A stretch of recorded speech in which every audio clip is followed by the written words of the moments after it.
I think with, in a roundabout way, climbing ladders have helped me learn, have given me like a heightened view of there are so many ladders that you can climb, but what if you break down the rungs and create your own constellation? Welcome. I'm your host, Rohin Bajram. I'm on a mission to redefine the faces of leadership through speaking, consulting, and writing. Unspeakable Leadership is a space to reclaim our stories and empower each other to see the value in how we, as women of color, lead. I hope you'll join me on this journey of unpacking experiences, lessons learned, sharing laughs, and likely a tear or two. Let us grow together in conversation. Hi, everyone. I am so excited to not only have a conversation with this next guest, but to also give you a little bit of insight into how incredible this person is. Dr. Candy Ho is an international award winning career development educator and a scholar whose expertise is recognized globally through keynotes, consulting, and other engagements. Her insights have been featured in prestigious media outlets, including BNN Bloomberg, the Globe and Mail, Financial Post, Canadian Business National Post, and CTV News. In fact, you might have seen her on a couple of news features. Originally from Hong Kong, she currently serves as the Chancellor's Research Chair at Kwantlen Polytechnic University, while also teaching in KPU's Educational Studies Department and in Douglas College's Career Development Practitioner Program. Candy is also the past chair of CERIC, a Canadian charitable organization that advances education and research in career counseling and career development, with a key focus on increasing the economic and social well-being of Canadians. Candy, thank you so much for joining us here on Unspeakable Leadership, and I'm so excited to be in conversation with you today. Me too, Roheen. Thanks for having me. Gosh, absolutely. And I just like to start off with acknowledging, Candy, something that the listeners or viewers might not know is you and I have known each other for going on probably a couple of decades. And so even as I was reading your bio, I have to admit my heart was just filled with so much love and joy because I've known you in your sort of youthful days at a different stage in your life, and to be able to read your bio and see the honor that you have established in the world with your incredible, not only intellectual stimulating, thought provoking only candiness, but also the difference that you have made. So I just want to say I'm so proud of you and so grateful that you've chosen a journey and a path where you've been able to share that with many people. Oh my gosh, friend, I could say the same thing about you, and I think you're being a little humble when you say you've been part of the journey. You've had conversations with me that helped me get. And I think you know at least one or two what those conversations are, but maybe that's for another podcast, or we'll unveil it later. Who knows? Absolutely, absolutely.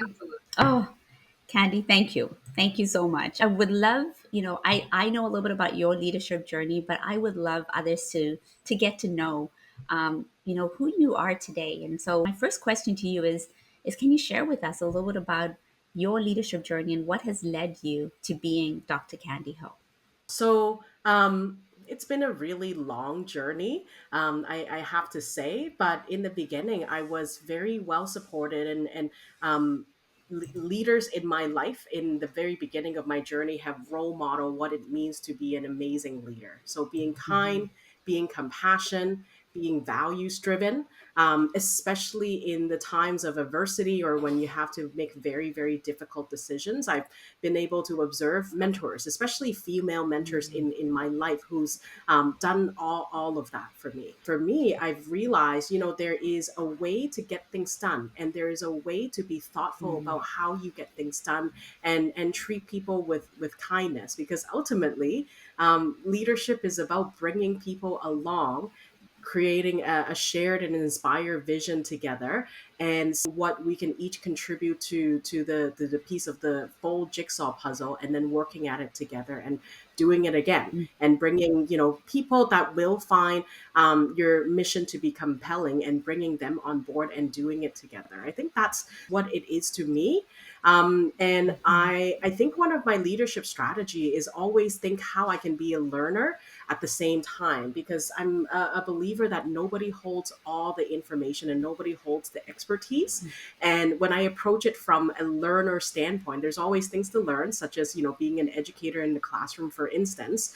Then you're always going to keep things exciting, and learning about scenarios together, and imparting those lessons, and coming together. So that's, I think, now that I think about it, learning is a way for me to bond with people, because it communicates, and it shows that we're going through this journey together. And I might be leading right now, but somebody else might be leading at a different time, and we're really just going through this together as good human beings. Oh, Candy, because I've been privileged to witness you both in the classroom and outside of the classroom, and what you just described in terms of positionality around being in that position of being a learner whilst also holding this sort of hierarchical title of being in a position of authority, or having that almost that power, and that, and what sometimes is like driven by dominance, and to be able to share that in a space with people who may not necessarily see themselves as leaders, but then they are uplifted in that space to lead. And so I just want to acknowledge that you do that so well, and you do that with such grace and humility as well. And it's always a pleasure to witness it. I'm curious, Candy, often when we think about leadership, the definition of leadership is driven by many of the things that you've already described. And at the same time, in organizations, leadership is very much set up in a hierarchical ladder of climbing up the rungs to be able to get to, sometimes the top or closer to the top. And you've climbed up many ladders in different ways. And would love to hear from you. What has that experience or that impact been on your leadership? Mhm. I think you might have saw my eye rolling when you talked about ladder. I think hierarchy is an interesting thing. And maybe going back to your previous question, I think over the years, as I have work on developing my competence and confidence, I've been able to engage even people higher up, my supervisor, and senior administrators, and just to able to see them as human beings behind their work, behind their titles. And I think part of my strength is just being able to dive deep and make that meaningful connection, and see them as human beings that have other lives, and life roles, and that we're really here to just do some good work together. Sometimes our approach might be different in terms of how we choose to do the work, and that always warrants a conversation. What are you seeing that I'm not seeing, and vice versa? And how can we learn from each other? And maybe at the end, the approach is a little bit of from me, a little bit from them as well. Anyway, so going back to your question about climbing the ladder and hierarchy. Yeah, I have climbed many ladders, and my original intent was to work in student affairs and move up in the organizations that I'm in, and titles in my late 20s and early 30s were really important until they wasn't. Until I started to question, when if I take on this title, I'm going to be spending and investing in a lot more work and time into the work that I do. There's nothing wrong with that. But there comes a time when I realize I also want to accomplish many things. I wanted to run my own business, run a couple of businesses like I am now. I wanted to travel a lot more. I have a family. We have a wonderful 7-year-old. So I also want to attend and give my time to all of those things. And I realized the ladder metaphor, the career ladder anyway, speaking as an expert in career development, is Yeah. extremely limited. You're climbing up a ladder. There's only one path forward. So, in the last couple of years, I have chosen to adopt a much better metaphor, which is coming out from my doctoral supervisor, Dr. Chris Magnuson, the former dean of education at SFU, another phenomenal mentor, by the way, who said, when you think about career, it's a constellation of life roles that a person plays over their lifetime. It's their life Mm. story. It's how they write their life story. So, to give you an example, I just shared all of the life roles that I play. I look at things in clusters now, in systems and relationships. And there are times, so like I was telling you before the show, I was working on a couple of grant applications, and that took over my life for the last, couple of weeks. But now that I've submitted all of them right before recording this podcast, I'm going to hang out with my kid, pick him up from school, and have a great time. I'm going to do a lot more socialization, right? So it's the ebb Yeah. and flow and the decisions that you make on how you want to direct your life. And I'm talking about big picture Mm. decisions, how you want to live as a human being and Mm. what kind of things you want to do to align with that, but also on a daily basis. So in the morning, thinking about, okay, what kind of things do I need to do today? How do I want to approach it? Again, what kind of person do I want to be when I come into these meetings, these conversations to enrich the life that I'd like to lead and the life of others that I'm hoping to impact. So I think with, in a roundabout way, climbing ladders have helped me learn, have given me like a heightened view of there are so many ladders that you can climb, but what if you break down the rungs and create your own constellation? I love that. Break down the rungs and Right? create your own constellation, right? Like, oh gosh, and then behind everything that you've shared, Candy, there's so much intentionality that you've built into your career, and so many decisions have been, it seems like, have been created based on what life do you want to live and how do you want to live this life, not just year by year, but even incrementally, day by day. And i'm I'm curious, was there something that, like when did that shift happen for you? You talked a little bit about your 20s and your 30s. Like, is there something that you can pinpoint to say, was that, is that moment or that experience that made that shift beyond the mentorship and the incredible guidance that you received from your mentors? Yeah. I like to think of the phrase gradually then suddenly, and that comes from a book called Fierce Conversations by Susan Scott, another great book. I can't really pinpoint any single instance, but multiple instances Mhm. that gradually led to the suddenly. As I mentioned before, I think in my late 20s and early 30s, there's a lot of angst about, I am supposed to be this particular title now, how come I'm not, or earning this particular pay grade and how come I'm not. Mhm. So yearning to get to that next place, to go somewhere. And Mm. when I decided to invest in myself, pursuing further Mhm. education, and through that also going to conferences and speaking with people and building those relationships, conducting information interviews and learning people's life stories. And one thing I can certainly conclude is that everybody lived their life stories very differently. Mm. We come from different worldviews and Mhm. background and various circumstances.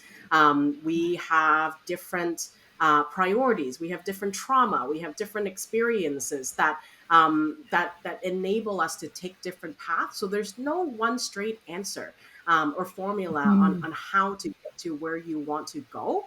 And so when that was the biggest realization for me, it caught me off guard by, a couple of moments in terms of, is this where I want to go? I've talked about a lot of this in media. The pandemic has given people opportunities to think about their priorities.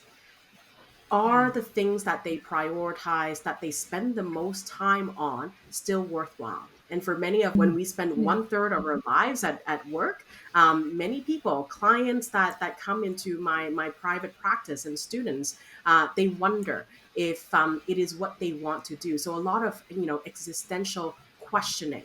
And so as I help them, I'm also thinking about if this is what I wanted to do. And so the pandemic and decisions and talking to people that I trust have led to one of the biggest decision in my life. So and Roheen, you know about this. So for the audience, Hmm. at the time of this recording, I have 6 months ago I've submitted resignation to a tenure-track position at a regional teaching university. In which 4 years when I started in that role, I have high hopes and it was the dream job. Being able to work with students, design career learning experiences and courses, and work with great colleagues. Those are things that are still important, that are still in place. But for me, something has changed in terms of knowing where my priorities are and where I want to put my energy. And for the last couple of years, one thing that I realized is I am much more entrepreneurial than I thought I ever would be. And so when consulting projects and people started to ask me, hey, can you solve these problems for me? Can you do this? Can you help me do that? I leveraged my research lens and I said, I don't fully know that I could do it, but I believe I could do it. And here's how. Wrote a lot of pitches, have some rejections, but I have a lot of, hey, we would love to engage you in this project and this partnership. And then I realized I couldn't do it all. I was working a job and a half, doing consulting, trying to be a good spouse, trying to be a good mother and a family member. And then I decided something's got to give. So going into that space where I could really question, how do I live my life with a lot more agency and flexibility, and how can I do so authentically, and how can I continue to be an ambassador in career development, which is something that I think I will champion until the day that I die. So the triple A: authenticity, ambassadorship, and agency. I have it actually on my computer screen where you can't see, because whenever I look at myself in Zoom, those are the things that I need to focus on. So making that decision was in a way difficult and easy at the same time, because I and when I work with clients, I get them to think, what is something that no longer serves you, that you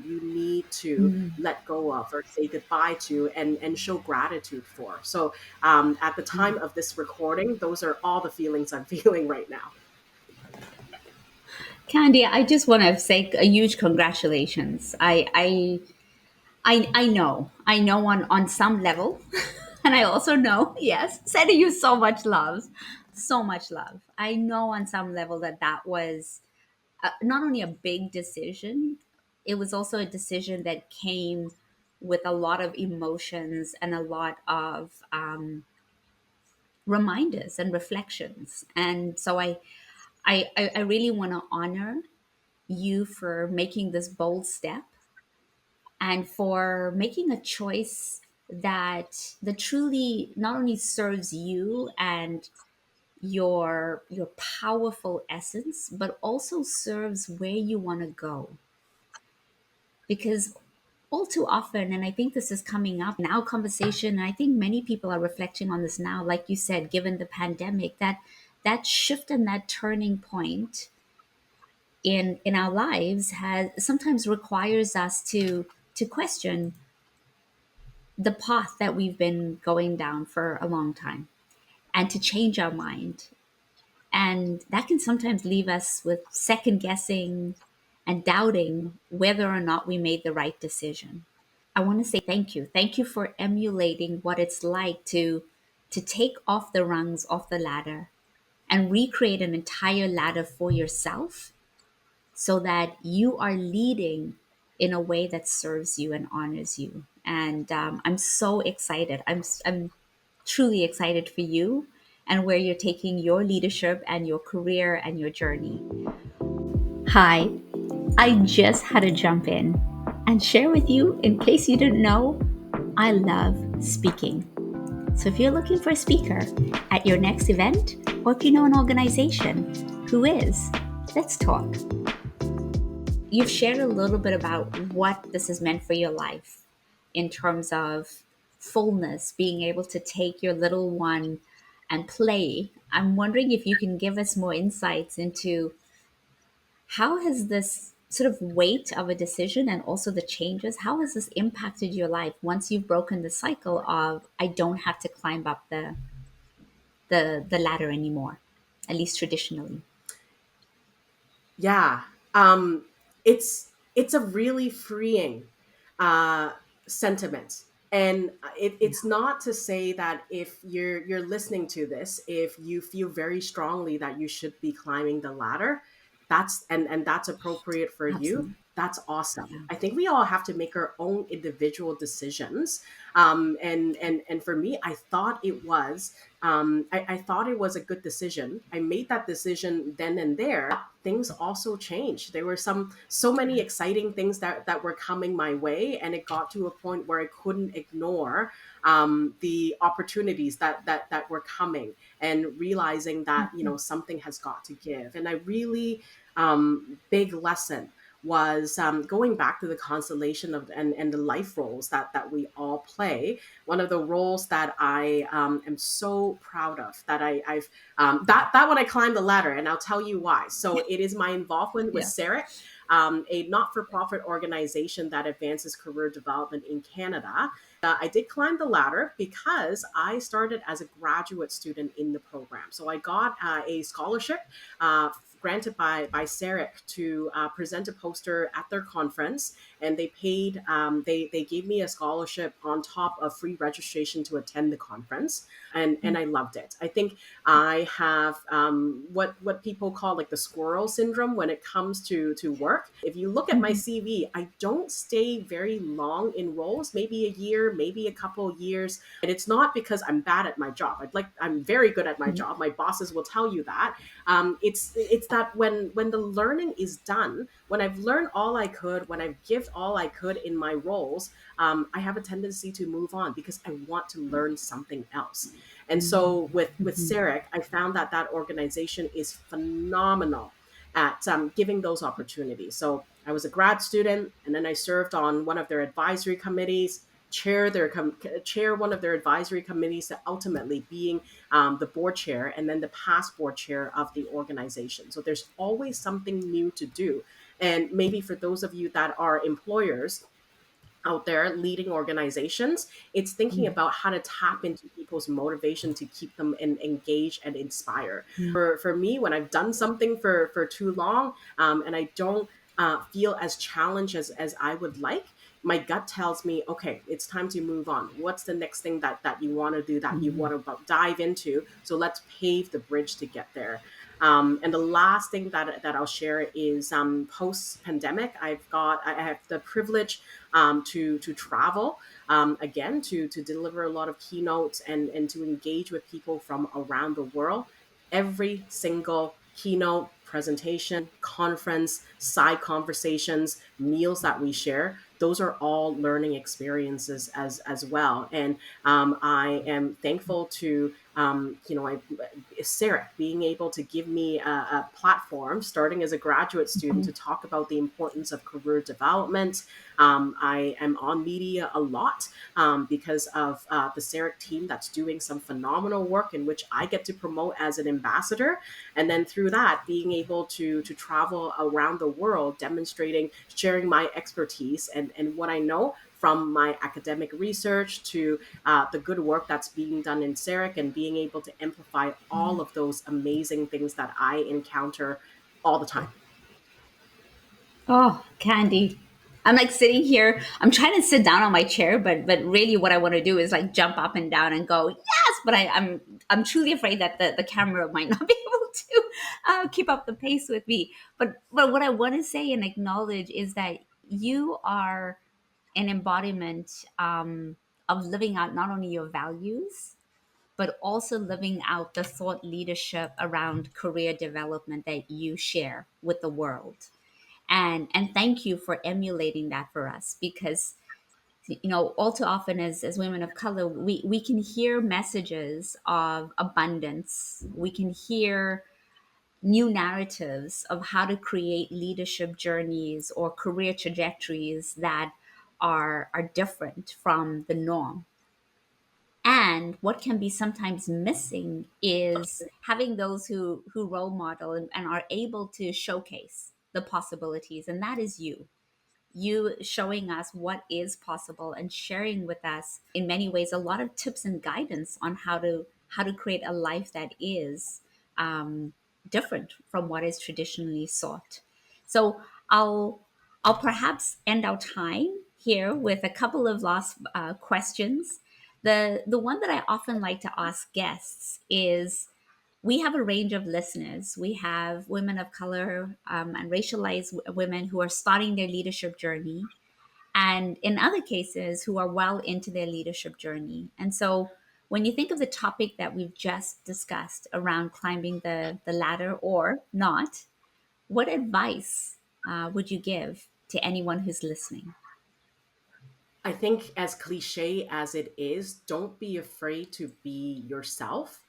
Um, I I'd like to think that, and I'll need to do some more reflection, but I certainly like to think that my trajectory and my success didn't fully take off until I embrace what it meant to be who I am, and who I am comes from, can be in so many dimensions, right? So in my bio, I've shared that I originally came from Hong Kong. I am bilingual. I come from Chinese descent, and so often when I'm working, and my grandmothers have passed on, my grandparents have passed on, but I certainly think about them and the opportunities that they were not given. That's now, I am endowed with. So I feel very strongly. Can you hear me breaking up here because I'm getting emotional? I feel very strongly about the role and the responsibilities and the privilege that I've been given so I can do these things. Another really cool thing is I we just welcome a new niece. My brother and my wonderful sister-in-law just gave birth. So I already started, like, she is a month and 2 weeks old. So she's 6 weeks old, but I started to call her Dr. Natalie Ho. She's now on the podcast because I think I have a responsibility now to pave the way to show females, the next generation of well, both males and females, but I am inclined for the young people and young ladies in my life to show them that it can be done, because of the additional barriers that we go through as minority females. So embrace who you are, because that's where your true power comes from. I feel like I'm talking like in a Disney movie now. And also, I But think better. um, being unapologetic about who you are will convey that confidence that you need to find yourself at those tables and to be asked to be at those tables. Sometimes you're breaking down tables. Maybe you're not even meeting at a table. Maybe you're meeting at a circle, right? So there's a lot of metaphors that I think we've got a lot of work to do to like question those metaphors and to debunk them, starting with the career Oh, ladder. yes. I love that, Candy. And I love the call to action around being part of redefining not only leadership but also creating the next generation of leaders. And I want you to know, like, that is my mission as well. And so it is so exciting to be in the company of others who are also on that similar mission, because it starts with each and every one of us.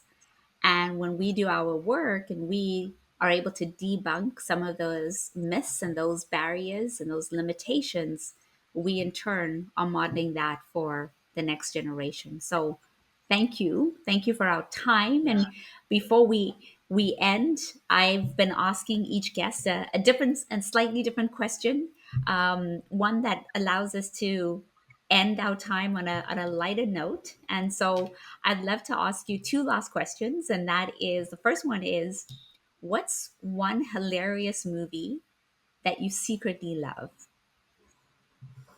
What hilarious movie! Oh my gosh. This one is inspired by my son, but we love the Despicable Me series. Um, And it's because, Steve Carell's amazing, super talented, multifaceted, right, extremely versatile. And to have a despicable character in Gru, and to turn him into somebody lovable, right? Anybody can change. And being able to be influenced by girls, the three little girls that he adopted, the change of heart. And I think, it gives me hope that anything is possible, that you can change people. Oh, that's such a fitting movie for you. So I just love that. I love that. Thank you, Candy. And I just as we, conclude our time together, the listeners often want to know more about the guests and want to know more about you and the work that you do. So what's one thing that listeners can do to learn more about you? You can find me on LinkedIn, and I think, you're going to include it in your show notes because you're wonderful that way. Absolutely. I debated creating a website, actually, because I have a hard time capturing all that I do. However, and that's, a decision that every entrepreneur gets to make. Is I you know there's a lot of meaningful things that I'm doing right now that's taking more of my time. And I'm at a point where I currently don't need a website to promote the things that I do. So the best thing to do, look me up on LinkedIn. And just like anybody else who would ask me to think about working for them or doing projects for them, make a pitch to me, like, we've got a problem here, do you think you can help us find a solution or help us get there? Amazing. Thank you so much, Candy. It is such a pleasure to be in conversation with you. I just want to say thank you for opening up your heart, sharing your experiences, and also being open to really exploring some of the major decisions that you've made in your life and sharing that with us today. Thank you, Candy, for being on Thank Unspeakable you. Leadership. Be twice as good. Failure is not an option. Smile and be nice. These are the messages that we often hear as key drivers towards success. They create a linear way of thinking, a false benchmark that if you follow them, you are the epitome of excellence. And if you're not, well, you probably have a story to share. The metrics of success become measured by titles, promotions, and the corner office, all of which are great to have if this is truly what you want. But honestly, life isn't meant to be about striving for perfection. It's more refreshing to acknowledge that in the core of imperfection and non binary lenses, you can sway in the continuum of freedom, choice, and agency. Candy shared this with us. She highlighted that the traditional ladder is structurally flawed. It's limiting and stifling if it becomes the only way to define success or leadership as a woman of color. So, what do we do? Well, building fulfillment is possible, but it requires us to have the willpower and the confidence, and I would say the collective, to reimagine the model of success from the perspective of deciding what is best for our highest evolution. I'm not going to say that this is easy. It might even require us to change our mind a couple of times, to step forward into new terrain, new challenges, but to ultimately trust that you have everything that you need. It might even mean that you end up creating your own path without the help of a job description, onboarding manual, or even a team at first. Here's what excites me about a new model. It allows us to truly think about what gives us joy, what serves us, and what truly embodies the type of leadership we would like to create in the spaces we choose to be.